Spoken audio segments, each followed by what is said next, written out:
മോൾക്കെന്തോ വിഷമോട് പോലെ തോന്നുമല്ലോ. കാര്യങ്ങളൊന്നും നേരെ ആയില്ലേ? അവിടെ എസ്തപ്പാൻ ചേട്ടന്റെ വീട്ടില് എനിക്ക് മുറ്റത്തും റോഡിലും ഒക്കെ ഇറങ്ങി നടക്കായിരുന്നല്ലോ. ആ, പക്ഷേ ഇവിടെ ഇപ്പൊ ഈ മുറിക്കകത്താ.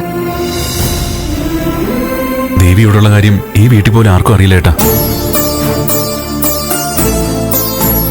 അല്ല, അച്ഛനറിയാം, അമ്മയ്ക്കോ ചേച്ചിക്കോ ഒന്നും അറിയില്ല. അതെന്താ സാറേ? ദേവിയോടുള്ള കാര്യം രഹസ്യമായി തന്നെ ഇരിക്കണം.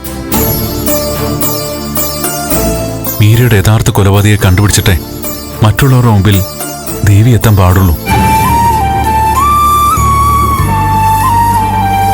പരീക്ഷണങ്ങൾ അവസാനിക്കുന്നില്ലല്ല മോളെ.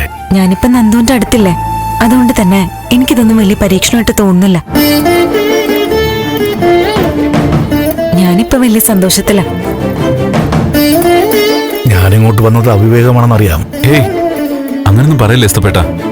ഞങ്ങൾ രണ്ടുപേരും വളരെയധികം കടപ്പെട്ടിരിക്കുന്ന ആളാ എസ്തപ്പേട്ടൻ.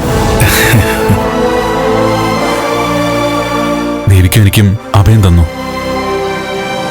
ഞങ്ങള് ജീവിതത്തിൽ വീണ്ടും ഒന്നിച്ചതിന് കാരണക്കാരനായത് എസ്തപ്പേട്ടനാ.